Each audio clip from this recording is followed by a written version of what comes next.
Hey guys, Steve Welch here at Beeman Toyota in Nashville.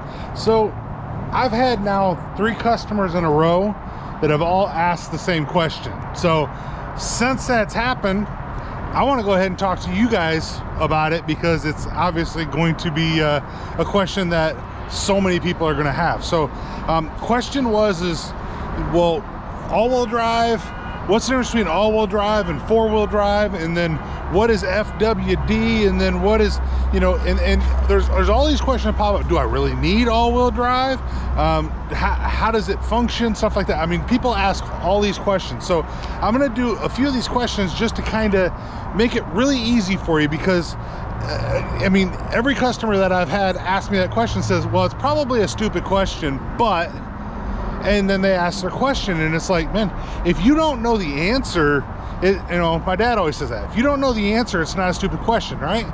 But you know, we're out in it's raining a little bit here. It's got a little mist coming down here at the dealership, and it's important that you know if you get an all-wheel drive. I mean, you look, you see, all-wheel drive, right? So you got an all-wheel drive on a Nissan. You got, I mean, different vehicles have all-wheel drives, and of course we got different kind of cars here, right? So what's the difference between an all-wheel drive and a four-wheel drive? First question people always ask. Well, easiest way to describe it is a 4x4 has, when it's off, the rear wheels are what gets the power. So it has a drive shaft that runs to the back. There's a transfer case that pushes an axle to the front. When you engage it, it's going to do the front wheels. And by the way, I'm going to answer this as layman terms as I can, right? So I know that you guys don't really care to know what dynamic torque vectoring, stuff like that is. That's not the question you're asking. You're not asking about specific types of all-wheel drive. You're just saying, what's the difference, right? So, like I said, that's what 4x4 is, right? So all-wheel drive. Now, all-wheel drive is always going to be front-wheel drive when it's off, or will not have the ability to turn off. So something like a Subaru, it's always on, so that you cannot turn the all-wheel drive on a Subaru off, at least in all the cases that I know about, right? So like on a RAV4, if it notices that you have a traction issue, it is going to push some amount of all-wheel drive to the back wheels, but you're going to be in front-wheel drive if there's no traction issue. That's part of your all-wheel drive. I will mention too, the difference between four-wheel drive and all-wheel drive is that the driver usually needs to put a vehicle into 4x4, with some occasions where there are some that if it sees slippage, it can actually put itself into 4x4. But your all-wheel drive, very rarely is there a switch or something like that where you got to put yourself into all-wheel drive. All right, so that is just a very easy answer, is the difference between all-wheel drive and four-wheel drive, of course. Now, some people will be like, well, do I even need an all-wheel drive? I don't drive in bad weather. I don't drive in bad weather. I've heard this. All 3 of the customers that I'm talking about, I have heard, I don't drive in bad weather. Fair enough. Do you drive in dry weather?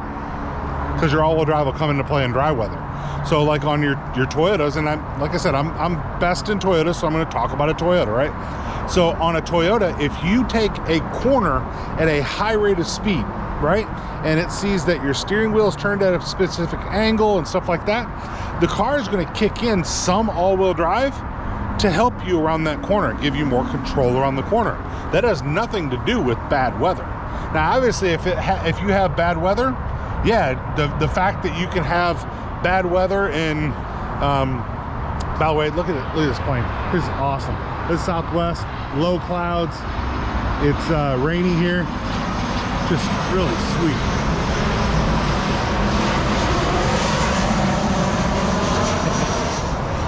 Gotta love it, right? So, little caveat there for us. But anyway, so whether or not it's bad weather, whether it's good weather, bad weather, doesn't really matter. All-wheel drive can kick in.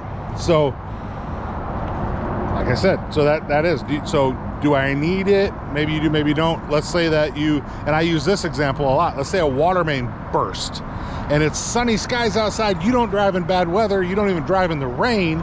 Keep in mind, it can help you in the rain too, but you don't even drive in the rain, sunny skies, and you go over where all this stuff from the water main was. Oops, Well, now you hydroplane, stuff like that, it'll kick in your all-wheel drive, right? Now you also have something called snow mode. So let's say that you are getting out in bad weather. You click that snow mode, it's going to engage some of your all-wheel drive, right? So that's something else for us here. So, but let's just put it, do you have to switch it on and off? No, that's another one of your questions, right? So, and a lot of people, they see the words F, or the letters FWD on a car and think that means four-wheel drive. FWD does not mean four-wheel drive. FWD means front-wheel drive. And I have had, I've seen a lot of people that have said that, right? So, just being said. So, now, some people have asked if it will burn out your tires faster to have all-wheel drive. And the answer is, we have another plane going over, that's Delta. But the answer is yes, conceivably it can, but it's not probably going to be enough to worry about unless you're on something, like I said, a Subaru, where you're always in all-wheel drive. Because if you don't need the all-wheel drive, the car is not going to be engaging much of it, if any, right? So now, will it cost extra in gas? You have a little bit extra weight for the all-wheel drive system. So realistically, yes, your all-wheel drive will cost you a little bit more in gas. Is it massive? No, probably 2-3 miles a gallon in most cases as compared to the alternative, but a little extra safety. If it's worth it to you, it's worth it to you, right? So the last part is there a difference between the hybrid and the non-hybrid all-wheel drive system? And the answer is a resounding yes. Your hybrid all-wheel drive system does not have a mechanical connection between the front and the rear wheels. So it's all kind of fly-by-wire, right? So you don't have a mechanical connection between the two. So it's you know, you don't have a drive shaft that's going to the back, anything like that. Less parts that can possibly break. You know, a lot of people talk about that, but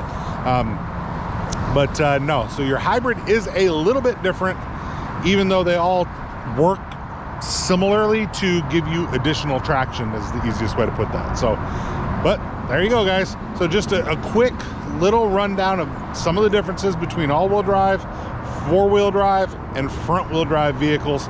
And just realize that just because it's an all-wheel drive does not mean it's only for bad weather. So just realize that. Steve Welch, Beaman Toyota. You guys have a great day. We'll talk to you soon. Bye.